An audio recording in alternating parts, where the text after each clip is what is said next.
Loué soit Jésus-Christ. Alors tout d'abord, mes chers amis, mes frères et sœurs, ceux qui sont avec nous en présentiel et ceux qui sont avec nous en différé, ou plutôt par l'Esprit Saint, par les réseaux sociaux, nous sommes en Église, c'est-à-dire nous sommes en communauté, nous sommes réunis. Et d'ailleurs, je salue ceux qui sont ici en vacances en ce moment, soyez le bienvenu parce que vous faites partie de notre famille aussi.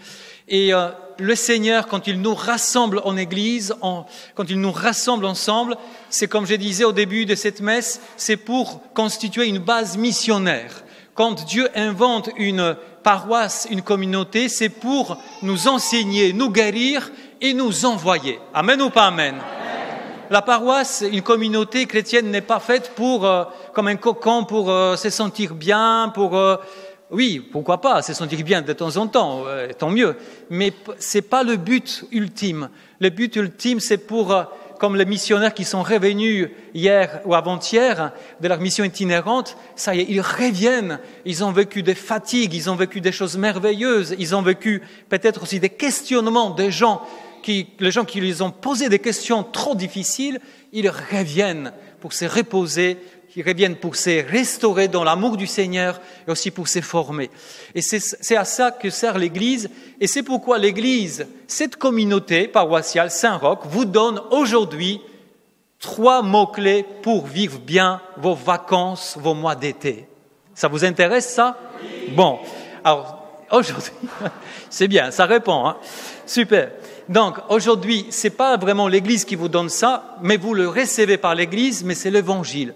Quand j'ai lu l'Évangile d'aujourd'hui pour la première fois, ça m'a sauté tout de suite aux yeux. Je me suis dit, c'est dingue, c'est fantastique. Il y a 3 mots-clés qui pourraient jalonner facilement nos vacances. Alors, le premier mot, c'est tout au début de cet Évangile.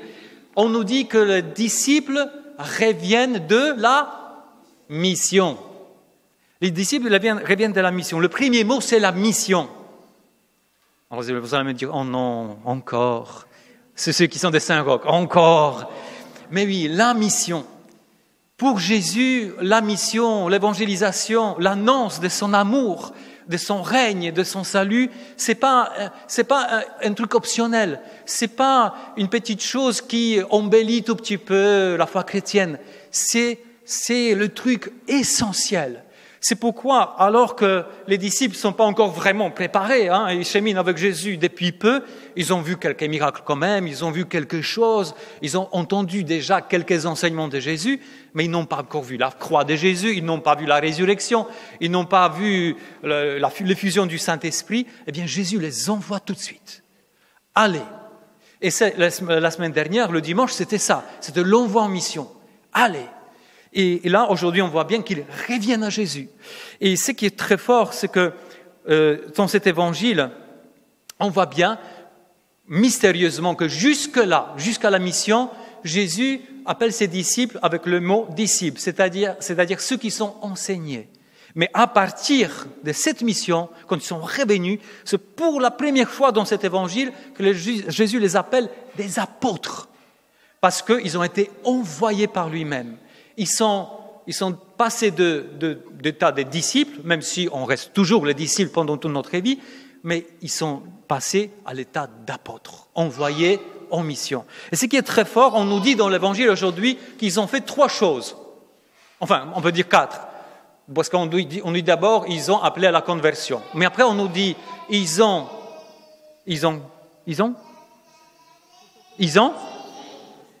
chassé les démons.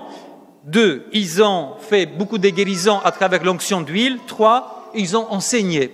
Et si vous regardez Jésus, en fait, ils ont fait exactement la même chose que Jésus faisait. En fait, ils ont vu faire Jésus, ils ont été envoyés, ils ont fait exactement la même chose que faisait Jésus.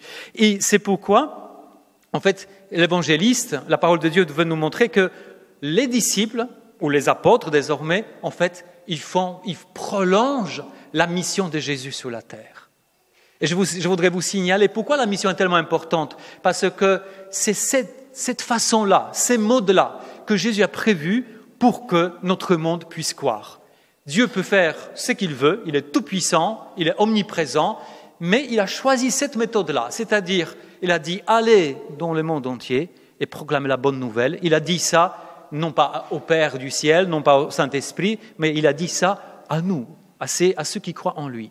Et si nous voulons que dans nos familles, dans notre société, les gens puissent croire un peu plus, eh bien, il faut obéir à cet envoi de Jésus. Allez dans le monde entier, n'ayez pas peur. Et Jésus rajoute, et moi je suis avec vous jusqu'à la fin du monde. Amen ou pas amen? Ça c'est très important. C'est tellement important, vous voyez, qu'on peut vraiment, quand on parle de la mission, on peut commencer doucement. On peut dire, Seigneur, je ne sais pas, Jésus, je ne sais pas comment tu vas te débrouiller. Je ne suis pas un prêtre, je ne suis pas un religieux, religieuse, je suis une personne normale, un croyant, mais sers-toi de mes mains, de mes pieds, de ma voix, sers-toi de mon cœur. Et en fait, c'est pour ça que je voudrais vous citer la prière de Mère Teresa de Calcutta, qu'un jour a fait cette prière. Seigneur, veux-tu mes mains pour passer cette journée à aider les pauvres et les malades qui ont besoin? Seigneur, aujourd'hui, je te donne mes mains. Seigneur, veux-tu mes pieds pour passer cette journée à visiter ceux qui ont besoin d'un ami? Seigneur, aujourd'hui, je te donne mes pieds. Seigneur, veux-tu ma voix pour passer cette journée à parler à ceux qui ont besoin des paroles d'amour? Seigneur, aujourd'hui, je te donne ma voix. Seigneur, veux-tu mon cœur pour passer cette journée à aimer chaque homme seul, rien que parce qu'il est un homme? Seigneur, aujourd'hui, je te donne mon cœur.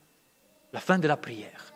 Et je crois que c'est le Seigneur nous invite peut-être aujourd'hui, pendant que vous êtes en vacances, ou bien tout simplement vous êtes à la messe à Saint-Roch, aussi vous m'entendez à travers les réseaux sociaux, peut-être faire vôtre cette prière, tout simplement pour que le Seigneur puisse aller plus loin dans notre vie, mais aussi plus loin dans notre monde à travers nous.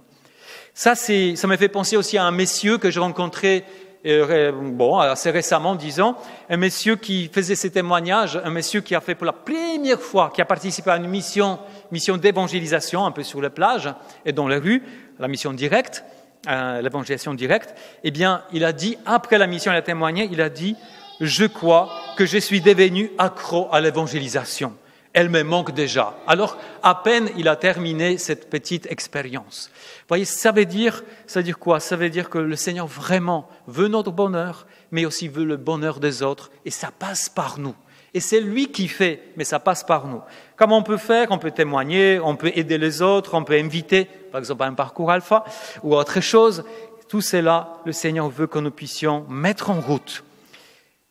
Ce qui est fort aussi, je rajoute rapidement dans ces points, dans cet évangile, quand vous lisez bien, on voit bien que ce n'est pas seulement les apôtres qui ont fait la mission, mais aussi la foule qui vient voir Jésus. Parce qu'à un moment donné, ce qui est écrit, ceux qui arrivaient et ceux qui partaient étaient nombreux, et l'on n'avait même pas le temps de manger. En fait, ceux qui arrivent et ceux qui partent, ça veut dire quoi? La foule arrive à Jésus, ils sont émerveillés, ils sont touchés, ils sont guéris, ils repartent pour inviter leurs familles, leurs amis. Et ils reviennent encore plus nombreux à Jésus. C'est pourquoi ceux qui arrivaient, ceux qui partaient. Voilà. Donc la foule, même des gens qui connaissent peu Jésus, ils vont inviter les autres. Ça nous encourage encore plus à nous, les chrétiens, de faire ces petits boulots magnifiques. Je crois que je ne vais pas trahir le secret de confession. Enfin, c'était pas une confession. En échangeant hier avec nos missionnaires, nos 3 missionnaires qui sont revenus de la mission itinérante, ils m'ont dit, tu peux pas imaginer toutes ces personnes, les ados, des personnes de toutes sortes que nous avons rencontrées sur les routes, sur les places, là où on était, quelle soif ils ont de leur parler simplement, de partager de Jésus, de parler simplement. Il y a la soif. Qui va répondre? Qui va amener de l'eau de vie, de l'eau d'amour, de l'eau spirituelle vers ces gens-là? Qui va être envoyé? C'est nous. Deuxième mot-clé, donc la première c'était la mission, deuxième mot-clé c'est le repos. Le repos, Jésus dit, après la mission, venez à l'écart, vous reposez. Le repos. Pour certains, le repos, le mois des vacances, c'est le repos. C'est bien, pourquoi pas, c'est bien. Mais c'est quoi le repos? Quand Jésus dit « venez vous reposer », qu'est-ce que ça veut dire le repos finalement? Parce que vous avez cette même expérience que moi. Hein? Il y a certains qui aiment le repos, c'est ça va être dormir tout le temps, enfin, regarder des séries en boucle, enfin pas en boucle, mais vraiment rattraper toutes les séries qu'on n'a pas vues parce que le travail. Plage. Pour les autres, ça va être plutôt autre chose. Plutôt, ça va être actif, ça va être montagne, Mont Blanc. Enfin, je vais arriver jusqu'au bout là, sur le Mont Blanc. Les autres qui vont être, enfin, je vais m'occuper de mon chien, de mon jardin. Enfin, je vais m'occuper de mes enfants, de mes petits-enfants. Donc, c'est ou passif, le repos passif ou repos actif. Mais vous avez cette expérience. Je suis sûr que même si vous avez fait ce qui vous plaît, parfois, après une semaine, après 2 semaines de repos, en fait, vous êtes fatigué. Et pourtant, ça vous a plu. Et vous vous dites, mais je sais pas, il s'est passé quelque chose, j'ai loupé mes vacances. Parce que le repos, on peut avoir des différentes façons de se reposer, mais le vrai repos, c'est avec Jésus.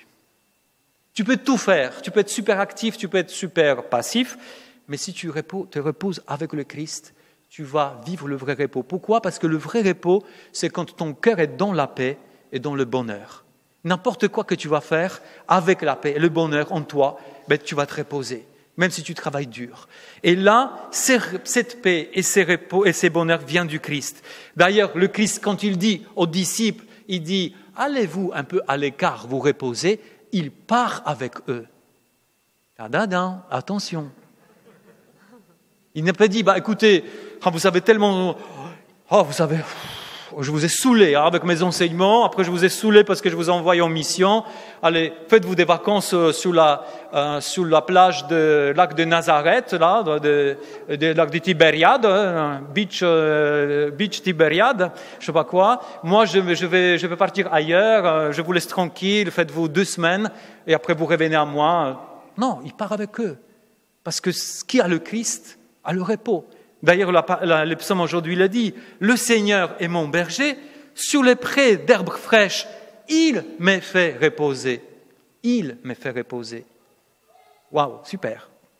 3e mot-clé pour les vacances, c'est la compassion. Alors vous allez me dire, là, jusqu'à maintenant on a compris, mais la compassion, en fait, pourquoi? Parce que c'est bien le temps de repos, mais parfois, surtout ces derniers temps, ces dernières semaines, bon déjà, le temps des pandémies, mais encore les derniers jours, on peut dire, ce n'est pas du tout repos. On le constate dans notre société, on le constate parfois dans nos familles, même parfois dans nos églises, dans nos communautés paroissiales. On voit bien que le Covid, plus le port du masque, plus maintenant le vaccin, plus encore les derniers mots tout proprio du pape, c'est-à-dire les derniers documents qui parlaient de la messe Saint-Pie V, tout ça, il a mis des choses.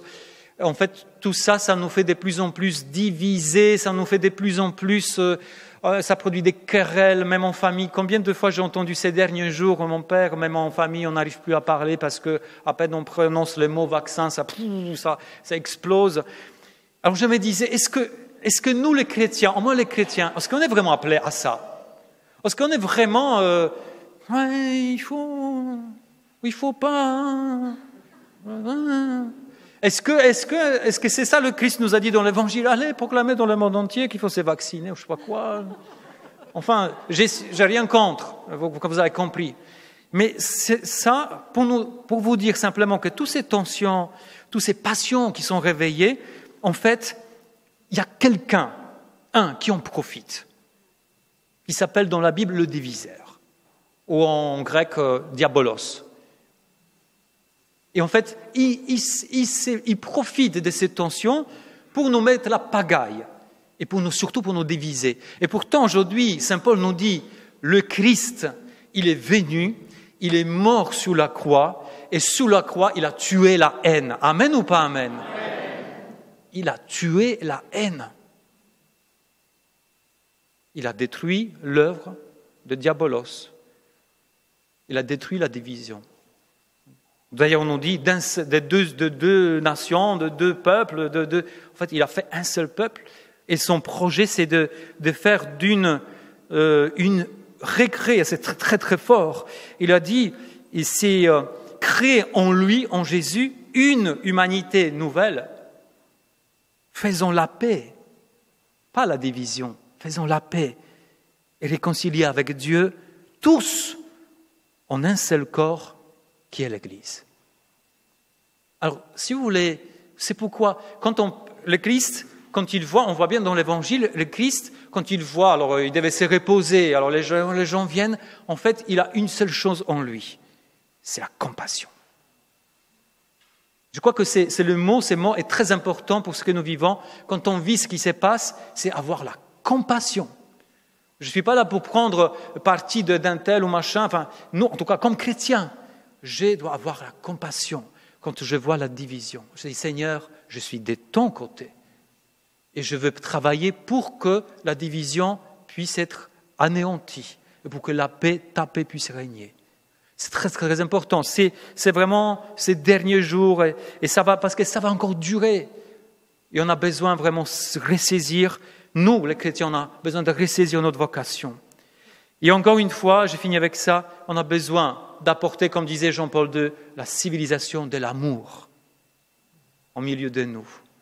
Amen ou pas amen? Eh bien, pour cela, je crois que je vous propose de prendre un engagement, peut-être prier d'une manière spéciale. Je vous propose de faire une petite démarche à la fin de cette homélie. À vous tous qui êtes là et aussi à travers les réseaux sociaux, je vais prendre cette prière que j'ai citée tout à l'heure de Mère Thérèse de Calcutta. Je vais la citer, je vais la prier. Et pendant que j'ai pris, par exemple, comme elle, Seigneur, prends mes mains. Je vous propose que là où vous êtes, vous dites en vous, Seigneur, prends mes mains. Et quand je vais lire, Seigneur, prends mes pieds, vous allez dire aussi, si vous voulez bien, vous n'êtes pas obligé, il n'y a pas d'obligation ici, mais si vous sentez que ça vous parle quand même, que ça sera tellement bien de voir une société, des familles réconciliées, remplies de paix, faites-le. Les mains, les pieds, la voix, le cœur. Alors, si vous voulez bien, mais on peut même fermer les yeux pour se concentrer. Et on va prier. Seigneur, veux-tu mes mains pour passer cette journée à aider les pauvres et les malades qui en ont besoin. Seigneur, aujourd'hui, je te donne mes mains. Seigneur, veux-tu mes pieds pour passer cette journée à visiter ceux qui ont besoin d'un ami. Seigneur, aujourd'hui, je te donne mes pieds. Seigneur, veux-tu ma voix pour passer cette journée à parler à ceux qui ont besoin des paroles d'amour. Seigneur, aujourd'hui, je te donne ma voix. Seigneur, veux-tu mon cœur pour passer cette journée à aimer chaque homme seul, rien que parce qu'il est un homme. Seigneur, aujourd'hui, je te donne mon cœur. Amen.